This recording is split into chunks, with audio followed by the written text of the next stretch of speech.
Welcome to the Bearded Finisher Podcast, your one-stop show for all things finishing and coatings. Your host, Zach, and a variety of industry experts will guide you through the art of perfecting your finishing and business game. From seasoned pros to fresh faces, get ready for tips, tricks, and trends to elevate your knowledge and business to the next level. What is going on, everybody? We're back for another episode. Today we've got Chris Garibay, and Chris is with Santint. What's going on, Chris? How are you, Zach? How are you, buddy? Man, I'm doing good. I appreciate you coming on, jumping on the show with me. It's been a little bit crazy today here with all this nutso weather. Where are you guys out of? We're out of Chicago. Chicago, okay. Suburb of Chicago, but most people aren't going to know where Glendale Heights, Illinois is, but out of Chicago, suburb of Chicago. Yeah, okay. I know I've heard that in a movie or two. Maybe. I've never heard of it. I watch a lot of movies. I've never heard of Glendale Heights. I mean, when I applied, I was like, man, I had to look it up on Google, and I was like, oh yeah, it's out of the way a little bit. So so all this shit that we're getting right now is headed right your direction. I mean, the rain, hail, so you'll probably see it in a day or two, so get ready for that. Weather changing in Chicago so often you don't even realize it. Yeah, I don't even know how it changes more than it does down here. It's crazy. So Santint, I know we've kind of talked about, you and I were talking offline a little bit. For those of you that don't know Santint, they do colorant dispensing machines for making colors. Distributors will have them most of the time. Sometimes manufacturers will use them. Everyone's seen them. You go into SW, they got the tint machines behind the counter, Ben Moore, it doesn't matter. And Chris, what is your role at Santint? I'm the director of sales and operations within Santint. I've been with them a little under 3 years.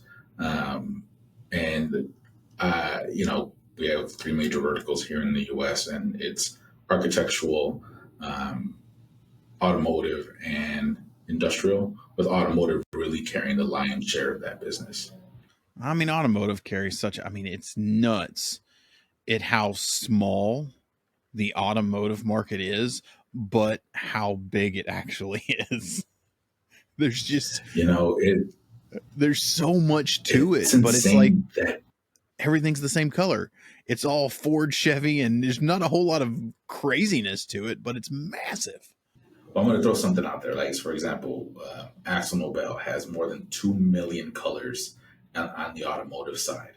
And can you imagine trying to match that? And so I came from the architectural space. This automotive industry is very new to me. I'm trying to figure it out as I go along, but it's an incredible space. So you have, so just think about your average vehicle.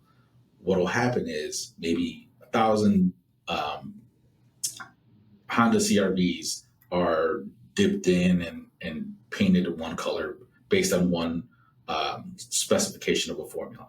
And then the next 1,000, because you're missing one of the raw goods, but it's matched still pretty close, like gun sheet metal, for example. Well, now that has a slightly different composition of the formula that's dipped in. And so when you get into an accident 2-3 years down the line, you have to match to that specific formula, right? That specific concoction of a formula with environmental conditions factored in, right? So I'm from Chicago. We get rain, we get snow.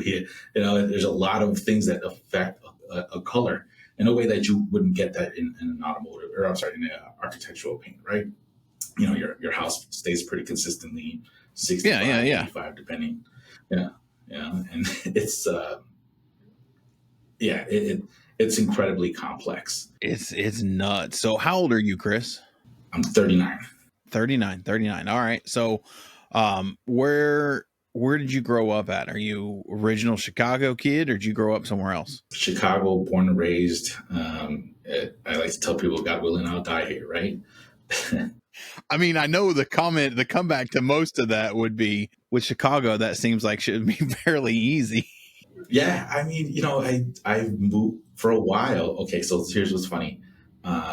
So I lived, um, from when I was born to um, right just post college in the house I brought from the hospital, right, and then a couple years later I moved maybe like 20 blocks south, um, on the same street, you know, and now I mean I'm a little bit Crazy. further south, almost to the edge of Chicago. But I love the city. It's got a great culture. It's got a great scene. In the media, like, oh yeah, it's bad in Chicago. It's the same five communities that Chicago as a whole has not really invested in. And so, Nas likes to say the drugs kept the hood from starving, right? So, how do we expect those communities to change without investment? Um, and so, hopefully down the line, somebody's going to come in and really invest in these areas, bring jobs, bring opportunities, and you'll see these communities change overnight. But it's going to take some bold leadership from the city to make that decision and really commit to those resources. Yeah, yeah, that makes sense. I mean, it's like here in Dallas. There's areas that not to go to, and Exactly. At any point, if I'm a great tour guide. I'll I take you to mean, all the fun places in Chicago. Because you have your touristy points, and you want to visit those. Those are incredible. The architecture tour. I mean, I don't.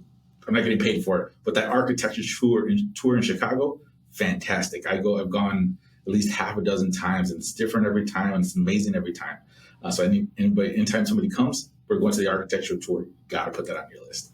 oh And man, obviously I'll have deep to remember dish, that. even though the our standard Chicagoan doesn't really do deep dish, but you got to do it because it's a thing, right? Yeah, yeah, yeah, yeah, yeah. I mean, it's pizza. All pizza. Any pizza is my addiction. Thin, thick, Chicago, New York, doesn't fucking matter. As long as it's pizza, I'm in. Yeah, no, it's. But there's like these little small joints that you got to make sure you visit. These little small Chicago gems, right? Like some historical pieces within the city. I mean, they call it the second city because it was burnt down and then it was rebuilt to what it is today. And I've been to Brazil, China, Spain, and a few other countries, right? And man, Chicago's home. you know. That's awesome though. I mean, that's one place. I mean, I've been to the airport numerous times, but I have never spent any tourist time or any time in Chicago. It's one of the places that's growing up in Oklahoma. It's like, why didn't you go to Chicago? You went to St. Louis or anything around there, but never just made it to Chicago. It's on my list to go. My wife loves it in Chicago. Been to Fort Sill in um, Oh, in Oklahoma? Yeah, you're Oklahoma. not That's missing about much. it. There's just, I mean, that's probably 75% of what's there. There's Oklahoma is very, or, go to OU. That's about it. So grew up in Chicago. Did you, after high school, did you go to college or did you go straight to work? So I went to college. So graduated in 2004 from pretty good high school in Chicago. Went to University of Illinois in Champaign Urbana. Um, and then 2008 happened, right? And luckily, I did Teach for America for a little over a year, right? And that was an interesting experience. So Teach for America's the concept is they take the top quartile of students within a college campus and then they bring them to teach in an inner city school with the idea that, hey, these top talented students are going to make a significant impact in their local communities via this program. So for its faults, the program was an incredible experience for me. I learned a lot. I came into the program pretty arrogant and I left so incredibly humble. Um, and it's left a pretty lasting impact on how I view education, how I view my contributions to the community. Um, and if it's constant. Like when I think about it, I'm like, man, am I doing enough? Am I doing enough in the communities for which I live and for which I serve? And sometimes yes, sometimes no. You just got to rein it back in. Where did you go teaching on? So I'm assuming, was your degree, I mean, did you get a degree in teaching or something else? Nope, absolutely not. It didn't matter the degree, so the program doesn't take any sort of, it doesn't factor degree whatsoever.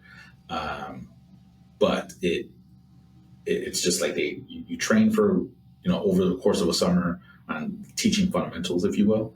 And then you have seminars as you go along. So it's trial by fire teaching, if you will. That's sink or swim, baby. You get thrown in. Oh yeah. Yeah.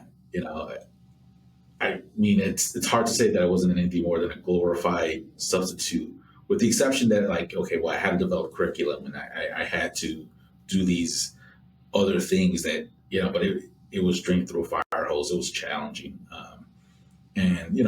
But at the end of it, my students had grown over 2 years in math and about 1.5 years in reading. So, I mean, and one of my personal stories is we had a student who came into my class and he was reading at a second grade level. I taught 5th grade, self-contained, reading at a second grade level. He was so far behind. And obviously this resulted in behavior issues in the classroom. By the end of it, he was put on a path, so the IEP, individual education plan, to get him caught up. So I think that was a really big win. And I hope that he's doing well in his life. And I read, what's funny is maybe a couple of years ago, I ran into one of my students. Like, she was working at one of the breakfast joints. I was like, oh my God, am I that old that I'm running into my students that are in part of the workforce now, Welcome to the old man club. that was a hard pill to swallow. It's hard. I mean, I got white hair on my face now. So did you travel outside of Chicago any for that, or did you stay there? No, I was within Chicago. Okay. That was kind of a condition. I was like, I'm going back home, man. I don't want to go anywhere else. So what year did you graduate college? 2008. 2008 college. It was a great time to graduate, by the way. I mean, everything was probably pretty cheap. It's pretty cheap, but it was smack dab in the middle of the recession, And so following Teach for America, I was like, okay, left that program and was trying to find something else. And, that was in 2010-ish, right? 2010-ish. And there was just nothing around. So I'm like, man, what do I do? So I'm like, you know what? Screw it. I'm joining the Army. So I did. In my case, it was the National Guard, right? Okay. And I did public affairs. And that was very interesting experience, and learned a lot. Once again, another humbling experience in my life. I don't know where the hell I developed an arrogance, right? Poor kid from Chicago, born and raised. What are we doing here? But I had a chip on my shoulder for no reason, just because maybe I was smarter than my peers, and that's about it. The bar was real low. And so, I mean, there's a little bit of American arrogance. I would say that's in existence. Yeah, I mean, you watch the old Ronald Reagan videos, and you're like, oh man, I'm pumped. Yeah, let's go.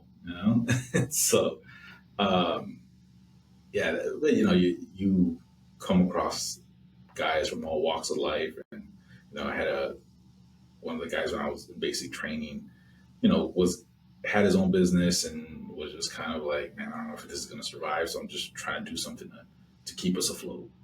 Other kids that are just like, oh, I just graduated high school. I'm like, man, I can't even relate to you, dude. I was 24 at the time and I couldn't relate to it, 24 in the National Guard. So did you do a 2-year or a 4-year term in there? 6. You did 6 years in the National Guard. So was it all full-time, or were you reserve? No, I was in a reserve capacity, although I was activated a couple of times. So I did 6 years, but then I extended. So I deployed to Gitmo. That was an interesting experience. I can imagine.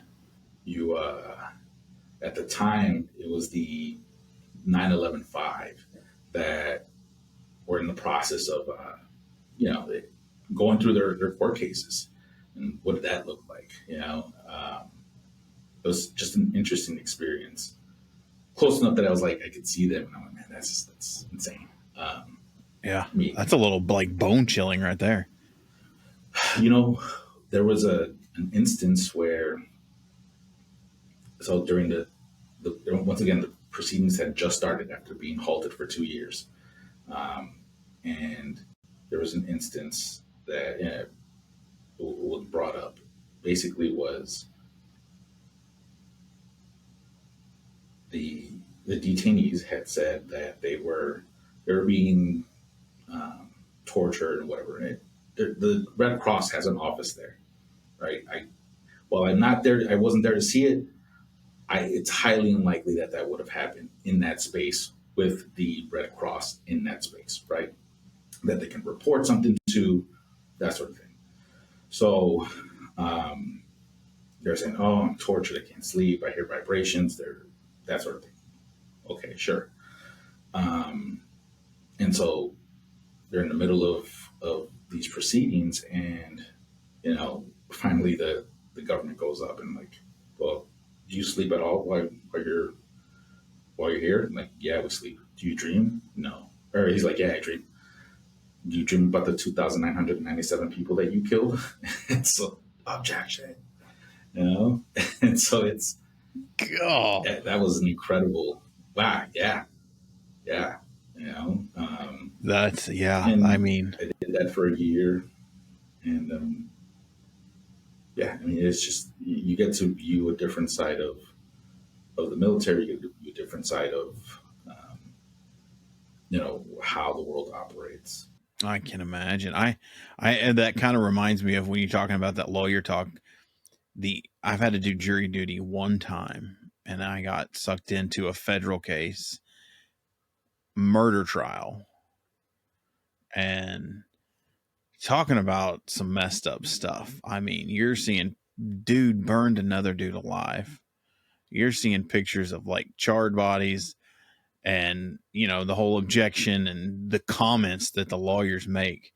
And I'm like, I mean, it's double-sided. Like, that was something that I don't wish anyone has to go through, but it does give you another perspective.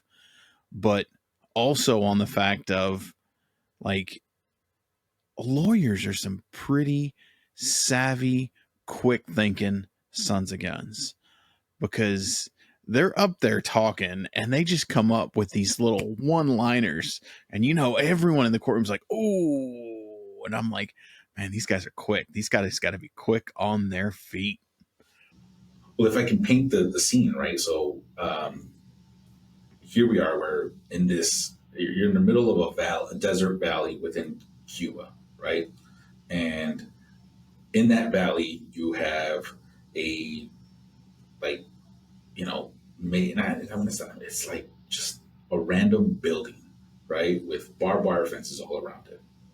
And here you are. You have like almost like a place where you can view behind some plexiglass, and then down below that you have rows of lawyers, and then one of the 911 another row 911 one, all the way up to KSM, Khalil Sheikh Mohammed, who's right in the front, and a good portion of them have their Arabic guard, but they also have the like a camouflage jacket. Well, that's weird. Well, you can choose to wear whatever you want, but why is it that you wear that specific article of clothing? It tells me that you're still in the fight, right? At least that gives me the impression that you are still in the fight. So, it's to plan something that sophisticated. It takes a lot of thinking about how that works, right? And so I suspect, right, this is me speaking. I can't speak on behalf of the military, right? But it gives me the impression that's, that stuff like that goes into their thought process. But I mean, yeah, they would have to be so methodical. I mean, I couldn't disagree with your comment there or your thought. That makes perfect sense. I haven't kept track of where they're at, if they're still getting. I mean, it's been who knows how many years at this point. Since 9/11, right? And since they've been detained, it's 20 years at this point. I have no idea where that court case is at. I left get one. I was like, I'm gone. Bye. And that just made me feel really old because we are quite a ways out from that. And I remember I was a freshman in college. I was a sophomore in high school. And so where I went to school, I was in the middle of just south, in downtown, just south of, the Sears Tower. And you're just sitting there. And then I took the train home, right? So I'm like, man, I'm going to take this train home and, is this tower going to fall on me, right? And all these irrational thoughts, you just don't know what the hell's going on. But it was, I remember feeling terrified. But what's funny is I remember the art teacher. I was in art when the first planes hit, right? I was in art. She rolls in the cart, right? And then she puts it on the TV. And she's like, oh, this is history. You need to watch this. And that seems like a pretty shared experience. Like your teacher's just like, look what's happening. Yep. Yeah. I feel like everyone knows that. It's like something that, our generation will probably never forget. Like that's just something that they'll be burned into our brains forever. That's crazy. So so college, teaching, National Guard. When you decided, all right, I'm done with the National Guard. Thank you guys. And thank you for your service, by the way. What did you do after that? What was after the National Guard? Let's backtrack, right? Okay. You're doing it in conjunction, right? So in 2012, is when I started my civilian career with. So you're doing National Guard, just do your civilian career. That's when I started with Sherwin-Williams. Okay. So you're doing the National Guard in reserves, and then 2012 is when you started with SW. Right. So I started with their manager training program, and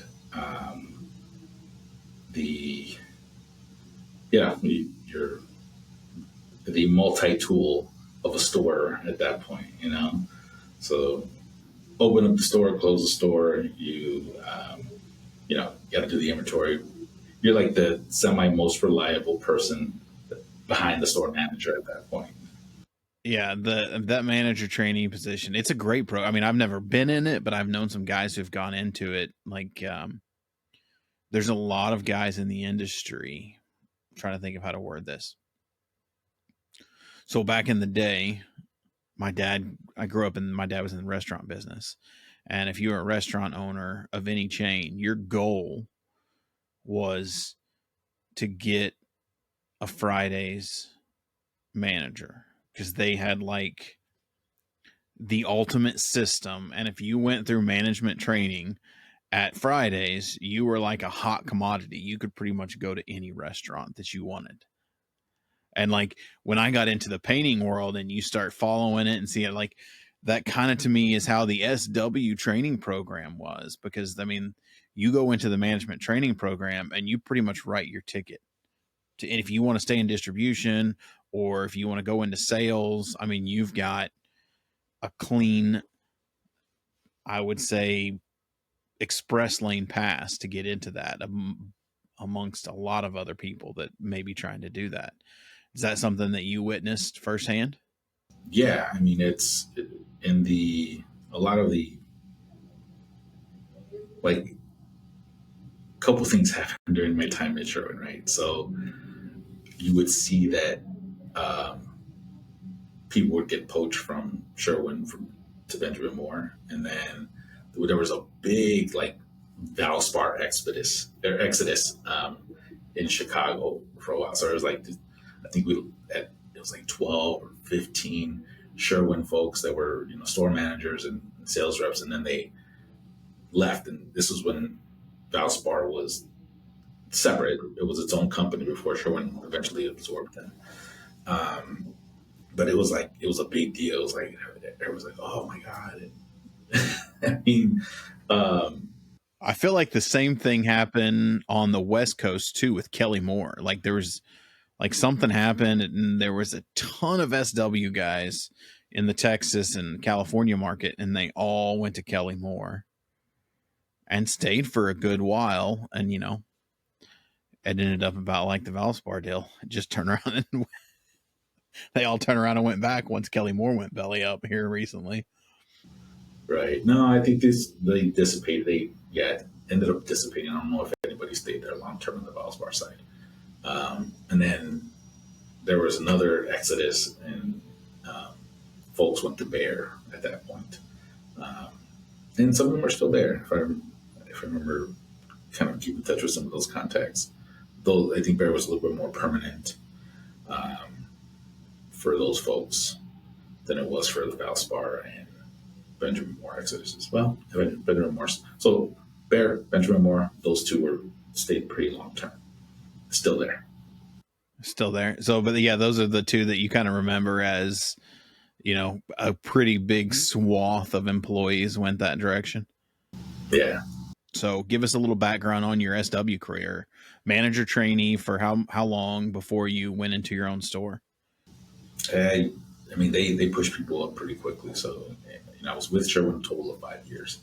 Um, and you know, after a year, they'll put you in a small store, and then you're there and you kind of compete for a larger store. And then you're there, you'll compete for a larger store.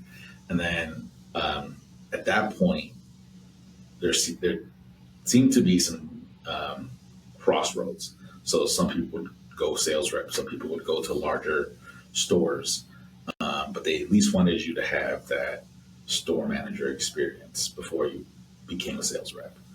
Um, and so, you know, I stayed at the store, went to a small store just north of Chicago, and then was moved to a pretty busy store in the middle of like a up and coming gentrified neighborhood in Chicago.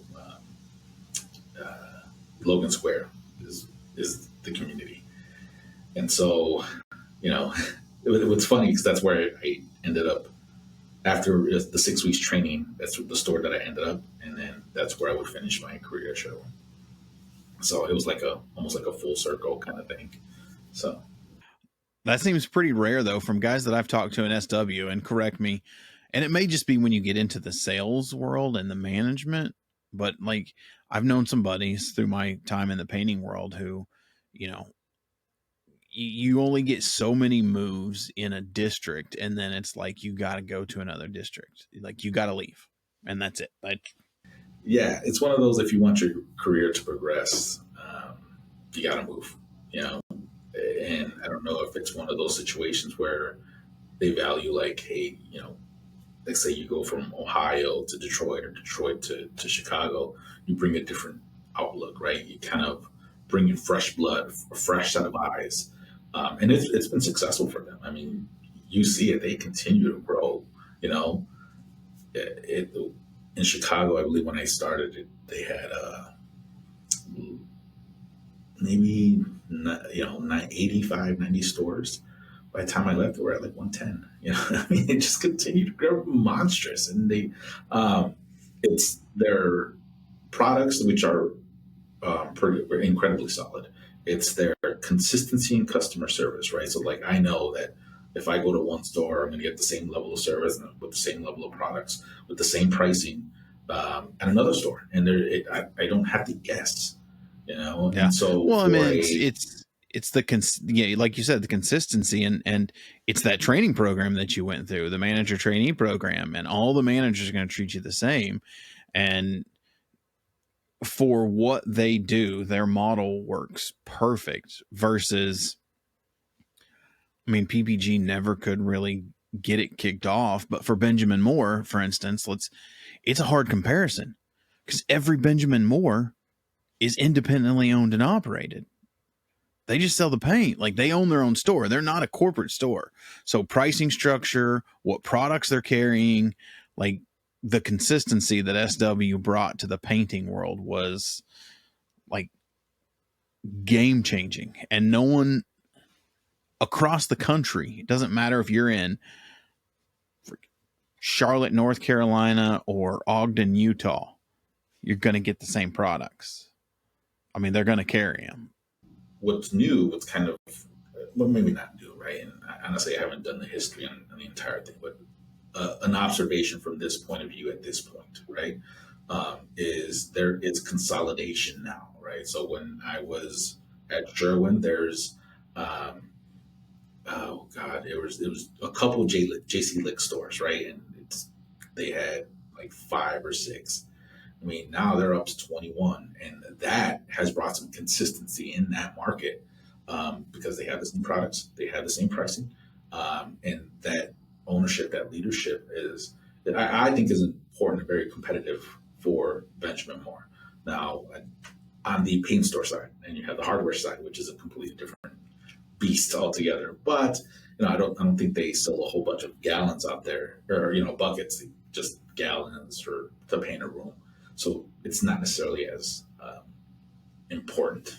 Yeah, I would agree with that. That it is interesting though. JC Lick did it. Spectrum's doing it.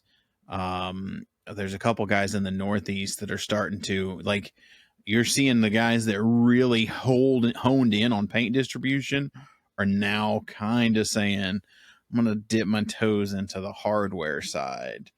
And I've known a couple of them that have done it. I'm really good friends with the owners of Spectrum and known them forever. And it's a whole nother world. Like, they get into it and they're like, this is nothing like paint. Right. But there's also some value in the protection that a buying group offers, right? So part of who we deal with, right, is you have your Orgills, you have your Ace Hardwares, Do It Bests, and those structures offer a lot of support. They bring competitive pricing, they bring you some competitive offerings from different vendors, a whole slew of vendors that, it's really hard to capture when you're a small company, right? It is just 1 or 2 stores. You get some pricing, but it's not at the level that these large buying groups offer in terms of an umbrella. And so it's amazing to me, now coming this side of the business, it's as an equipment supplier, just to see how it does. And, we try to be good partners to our vendors because we deal with the large paint manufacturers. They're our bread and butter. But we also get to, do that support at the local paint store level or the local hardware store level, and offer them those great products at competitive pricing, Yeah. So let's kind of dive into, we've got a good history. Did you go anywhere after you left SW? Or was it straight to Santint? Yeah, or did you have I was at Coca-Cola, right? Okay. No. So I did a little stint at Coca-Cola, which helped me at Santint. You tried to get out. That was my one to get out. And so one of my customers was Home Depot, and I was crushing it at these Home Depot stores, man. Like, it was at that moment where they were transitioning their front end, right? So it wasn't just these line of registers. They were transitioning to the, I can't think of this. The self-checkout. Right? Okay. Right. So I'm like, I'm there as an account manager for Coca-Cola. I was like, hey, can I put a machine there? One of those refrigerators? Can I put a fridge there? They're like, yeah, sure. Why not? Go ahead. And I was just stuffing them in there. I was like, yeah, this is how I'm going to win. Right. And at that same time, one of the Bear folks was there. He's one of their inside managers. He's like, hey, did you ever consider coming back to paint? And I was like, I told him no the first time. I was like, nah, I'm good. I don't want to go back to paint. I'm done with that one. There was an opportunity. Right. And then there was an opportunity the second time. And at that point, I was like, a little not too pleased with how my trajectory was going with Coca-Cola. I wish that would have turned out differently. But we'll revisit that in a minute. it just, I was like, all right, well, I guess I'm back with Bear, right? To get back in paint via Bear. And that was, and that was interesting. I did property management.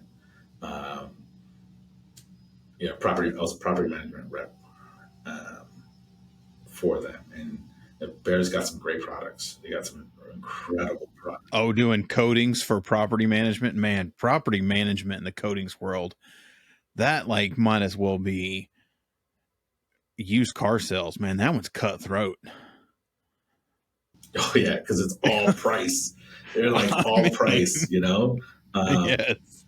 But it's not even just price, right? And it's an issue of like they need to turn those apartments quickly, and so if your paint doesn't touch up, you're out.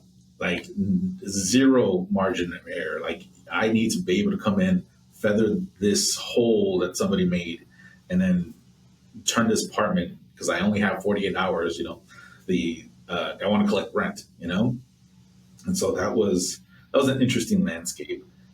Kind of how Bear was, trying to model after the paint store via Home Depot. And I don't know if, I think it was still in its early stages of development. There's still a lot of meat on that bone. And, I'm hoping that it works for them, Yeah. I mean, I think so. And I think like these guys like JC Licht in a big town and these paint distributors who've gone into the hardware model. I mean, for these smaller towns where SW can put in a store and not be too worried if it makes a ton of money, they're okay. It's SW. You've got these smaller guys that there's not enough meat on the bone for a Benjamin Moore store in a town of 10,000 people. But you partner that Benjamin Moore paint store with a hardware store like Ace, or what was the one of them just went belly up? It wasn't Ace, it was the other one. I can't remember what, but one of the hardware stores but you partner the paint store with the hardware store, True Value. And now we're talking like, okay, we can't sell paint all the time, but we can partner the hardware with the paint. And that puts, like you said, puts more meat on the bone for those smaller guys to get into those small to mid-sized markets to where. Well, I mean, let's look at some of the nuances though, right? So you have like Sherwin, which has their company owned stores, then they buy Valspar, and Valspar's, played a pretty significant role in those hardware spaces, right? It's between them and PPG for the most part, right? And then you have your regional paint companies. Yeah.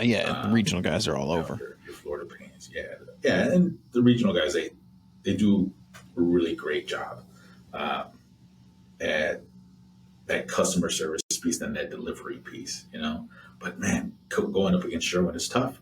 I remember when I ran the store, like if you could call in an order, and I could typically have paint at your door within 2 hours. I mean, that was such an incredible model. I'll say that was great. Right? That was great until they decided to do that national hub routed delivery bullshit for like 2 years. That pretty much ruined their delivery service. And then they finally thought, I don't think this is working, guys. We should go back. I think every painting contract in the world was like, about damn time. Why did it take you years to realize this? There's a reason why Sherwin's as big as it is, and their stock price continues to grow, and they'll have another stock split because they're going to find some pretty cost cutting ways to deal with some of the market pressures. I mean, you have to. I mean, that's just the nature of, like I tell guys that now. I mean, for instance, my father-in-law, he mentored me in this business, and he knew the guy who owned Spectrum when he was selling paint out of a storage unit back in the 80s. My father-in-law was like, it's like third customer, and never thought in a million years that Spectrum would be 110 plus stores, 12 states, I think now. And, I know some of the guys from Oklahoma where they started in Tulsa, where I was at, I know some of the guys that were with him from the beginning, and, you know, going to the stores, know all the managers. Some would be talking like, man, it's just gotten, you know, there's a lot of SW people that have come over now, and it's just gotten like a monster. That's not the way it used to be. And I'd be like, dude, listen, it's too big. When he had 20 guys in 5 stores is one thing, but you can't run a 20 employee 5-store operation the same as you run a 100-store operation in more than 10 states. Like, it just isn't possible. Like, you have to have bigger pick. And I think a lot of people get upset when you see distributors that are growing like that. But, you know, the alternative is if Spectrum doesn't take over some of these businesses, they just go under. Now the community is lacking a resource, right? Exactly. So, that's what's so challenging, right? Is you want to hate it, right? I'm a underdog kind of guy, right? Always rooting for the underdog. You know, but as you get older, you're like, no, this plays an important role, a crucial role in how business operates. You need that larger company to absorb the smaller one, so that resource is still maintained within some of these communities. That Main Street business. What's funny to me is one of my favorite podcasts to listen to is about a horse trainer. I love horses, ride horses. My son does, but this one guy, he talks about horse trainers and competitions and stuff. And I think it's almost relates to almost any industry. It's a weird dynamic that people have. That's like, screw the big guy, underdog, man, go get him, be successful, win lots of money. And then you're winning. They're like, yeah, man, keep going. And then you get to the top and they're like, you're an asshole. You're taking too much money. You're like, what? And then it's just like this weird cycle. Like, once you hit a certain point of success, you then become the guy who everyone likes to hate. And you're like, I don't understand it. Like, a year ago, you were telling me to go for it and I went for it. And now you're telling me I'm a jerk. I'm money hungry. It's interesting. I've started noticing that since he'd like mentioned that in one of his podcasts, I've started noticing it a lot with companies, or it doesn't matter what industry it's in. It's like, it's pretty universal, and it's just an interesting dynamic, I think. Yeah. I mean, you know, there's got to be a villain in every story, right? Whether it's that's true, you know, earned or not, right? Yeah, it's there. The story is better with a villain in it. You have a good guy and a bad guy. You know, when you have a good guy and a mediocre guy.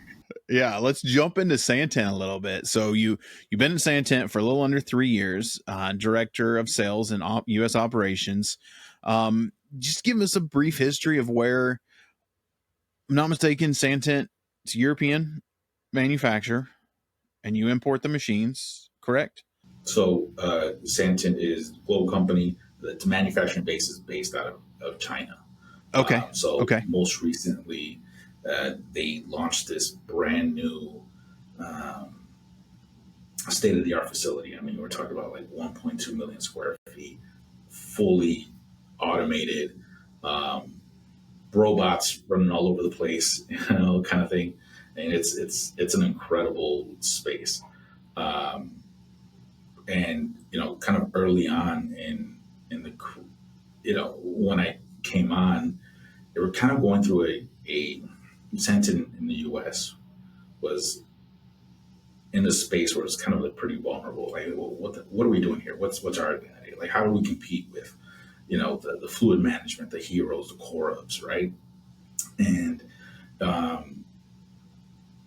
finally, I was like, okay, what is our approach here? And so the approach was initially when it came in, it was trying to model it after how Brazil was operating. So you go into a store, you sell into a store, and I'm like, this doesn't make sense, right? This is top down kind of an industry. So first thing we did was like, okay, let's go to the paint manufacturers, find out what their pain points are, right? That's a good idea. And then from there, we worked our way down to the buying groups and the distributors. And now we're at the paint store level where we offer them like, hey, look, we negotiated these incredible terms with the paint manufacturer. We're an authorized vendor. You know, we want to offer you an alternative to, you know, and fluid management owns like 80 some odd % of the space. And everybody else kind of FM's got it. FN's got it. And they're an incredible company. There's a reason why they're number one. I mean, when I was in manufacturing, that's who I used. It's easy to get a hold of. Everyone knows their machines. I mean, it makes sense. Who I use their Sherwin, right? And so here, and really for us, the architectural space wasn't it was what we saw was the greatest opportunity. But what we found was the easiest path to growth was our automotive side.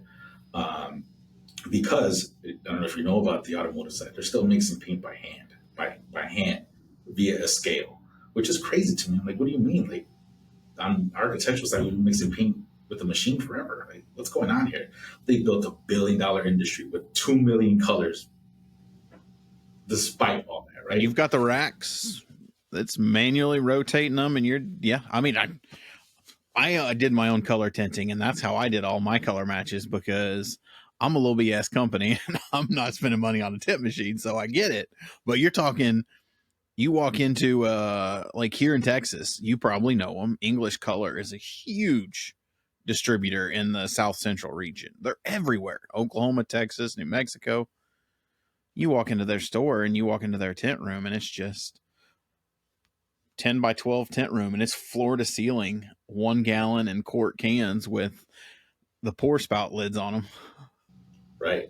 And it's been crazy, right? Just, we had to do a similar situation with how we set up on the automotive side as well. It's like, okay, well, how do we do this? Well, once again, top down approach. Although there's a lot more flexibility to do that one off, like, hey, that we're going to go to a small, 2 or 3 shop space and, either offer them some sort of dispensing solution. So how Santint works on the automotive side is it's got the most robust paint equipment amongst all the number one in that space, specifically with its ability to have a dispensing solution for a shop of all size, right? So, kind of taking that model from the architectural space where, your small mom and pop shop's got the little sequential dispenser, right? Very simple, bare bones piece of equipment, all the way up to something that's really sophisticated. So we launched a proprietary product with Exalta, and I mean, it's like a vending machine for paint, and it's so cool. But also, like, once again, the way we're setting up is we have a dispensing solution for a shop of all sizes, and what we know is, sometimes some shops only want to do the repair piece and paint a little bit. And other times, like, every car is getting painted to some degree. So a lot of variation within the market there.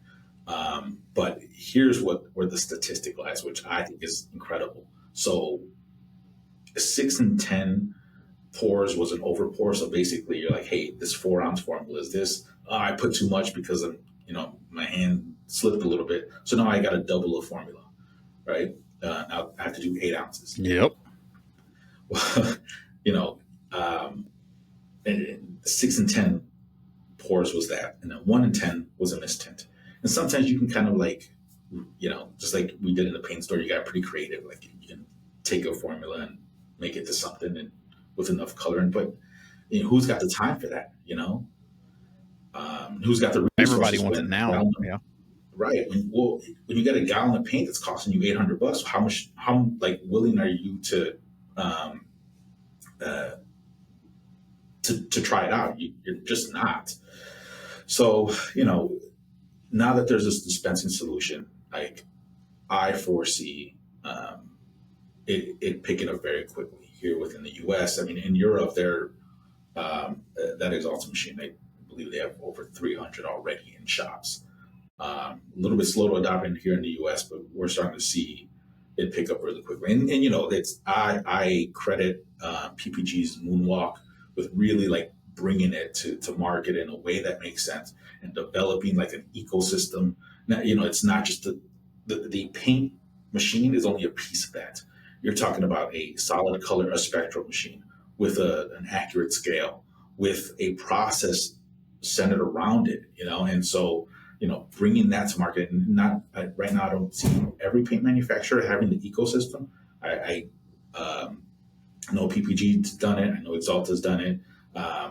And you're starting to see Sherwin kind of coming along, and the other two will catch up. It's only a matter of time if they've announced it yet, right?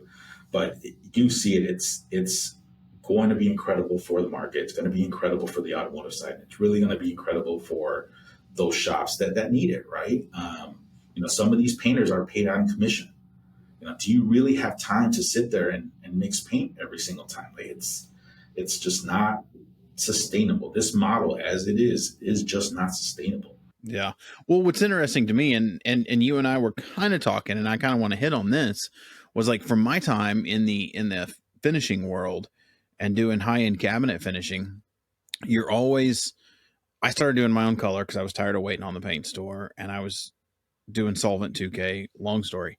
But what I came in to find out was, one, it was phenomenal because I could mix to use. I didn't have to buy a gallon like you have to do at every paint store, which you're buying a full gallon no matter what. I could start tinting half gallons and more than a gallon at a time. You get better color consistency. But I will flip that and say what I found was, and I had a Satoris 10 or 100th, so it did 2 decimals behind, but still like 300 grams because it's doing gravimetric. Anything below, I mean, depending on what the color was, if it was a really light color, but man, it was pretty close to, I would say 200 grams. I could get most of them in 200 grams. Anything below that, it wasn't consistent enough. The color wouldn't get close enough as far as to produce such a small amount when you're trying to drop whatever one of the 12 colorants that you're putting in there to get there. Does this ecosystem allow you to get more precise? Because I know you'll see some paint stores that are doing like a freaking 3 or 4 ounce touch-up jar. I mean, at this point, the technology exists where you can dispense to 1 ounce, right? 1 ounce with accuracy. Holy crap. Now, there is a little caveat to that. The digital formula, the digital library of some of the paint manufacturers hasn't caught up yet, right? So although the technology exists, there's still some of that gap that you're going to need to that they're going to need to work on. But and you also need the scale that goes down to that precision. But now the other piece of that is you can get really precise, but now you give up on some of the production, right? And these two things kind of offset each other, right? Yeah, you've got to find a medium or a happy. Right. And sometimes it's just like, hey, look, I'm just going to turn off the damn scale and just keep dispensing it and know that, because the industry standard is within 1/10 of a gram anyway, the machine's going to get you there almost 99 times out of 100, more than that, right? 999 times out of 1,000. But, it's one of those situations where when you're evaluating these dispensers, sometimes they're like, hey, volumetrically, we calibrated, it makes sense, you don't need the scale.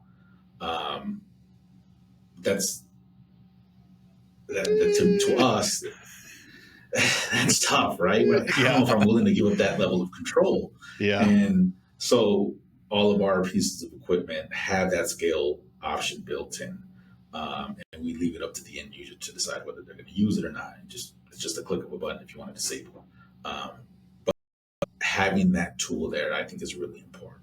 Yeah, I would agree with that. I mean, the scale is, especially when you're getting into the European products. I mean, America, we got to be ass backwards and just do everything by volume instead of the metric system.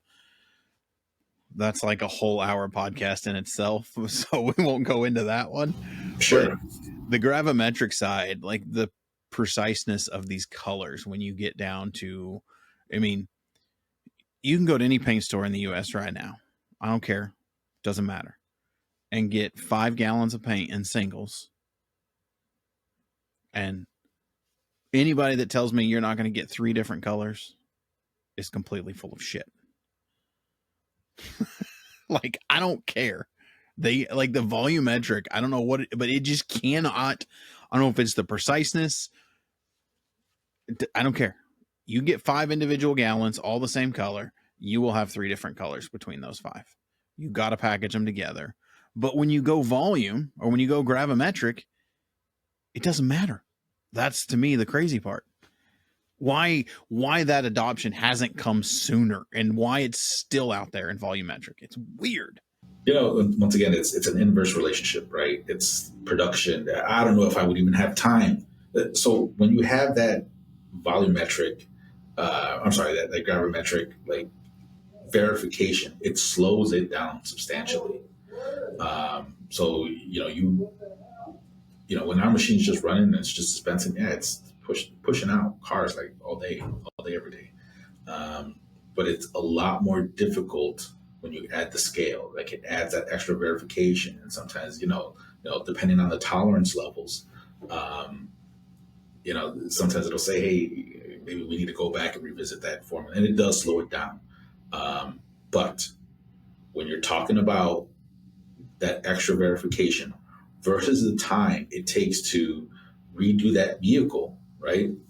Because remember, once again, you can repaint a car panel, but you also have to blend it in with the other sides, right? You have to blend it in.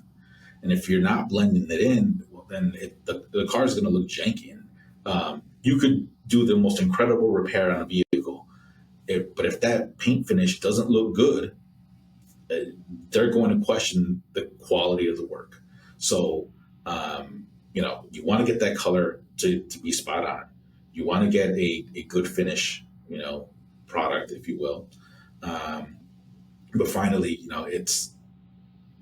we got to help the collision spaces get closer to that color and dial it in. And they're going to do that via the spectro. They're going to do that via an expansive color library. And now they're going to do that via the paint dispensers, and getting us really quickly to that precise formula. Well, man, I know we're coming up. We're approaching that hour. Couple questions I always like to end every episode with. One, I do want to make sure you guys check out Santint. All their links are going to be down below in the show notes. Go see the equipment that they offer if you're in the automotive world, or even if you're an OEM manufacturer. I know we've got a lot of those that wants to get into doing your own color and you want to do a little independence, because I'm a big proponent of, if you're going to get into tinting, like, you can ask your manufacturer for advice, but do it independently so you don't get caught up with them, because that can end up costing you a whole lot of money. And it's not worth it. But now, Chris, today, this is a fun one. Chris, today, you're out to lunch. You run into 19-year-old Chris. What's the piece of advice you would give to him? Hard work is never in vain, right? And that's good. Sometimes you're just questioning yourself, like, man, I'm working so hard, and there's nothing that's clicking right now, right? But the work ethic I had when I was in, bagging groceries and at the Jewel / Albertsons here in Chicago, right? I worked really hard because I wanted to get promoted to be a stock boy in the back, right? Because that's where all the cool kids were. But it was one of those situations where, I was like, what? None of this is happening now when I wanted to. But those skills, that work ethic that I developed when I was 16 to 19, right, will pay dividends to when you're in a position, I'm leading people, right? And it'll get, those skills will get better, but that hard work beats talent, and talent doesn't work hard. Yeah. I mean, there's a lot of guys that I follow, and I mean, talent, there's a lot of talented people out there, but you're right. Like, for 90% of the time, hard work will beat talent every day of the week. Like I said, just 19-year-old Chris, hang in there, man. Your life will be different. I'm blessed with two, incredible family, incredible support system. My daughter is a competitive swimmer now. My son is just starting his Hapkido journey, and I always envisioned a life like this. I didn't know if I would ever get a life like this. And so blessed. I'm grateful for what I've been given thus far. I'm excited about, I got 25 years left of working, maybe hopefully it retires. Who knows? But who knows, right? Buy a lottery ticket, you may be done sooner. Right. But theoretically, with the assumptions being you work till you're 65, I'm excited to see what my growth is going to be and what other industries I would be able to support. I would like to stay supporting the automotive side. I love the automotive side. I love the architectural space. And maybe we expand into the industrial space kind of thing. And I think that there's an opportunity to do all of that.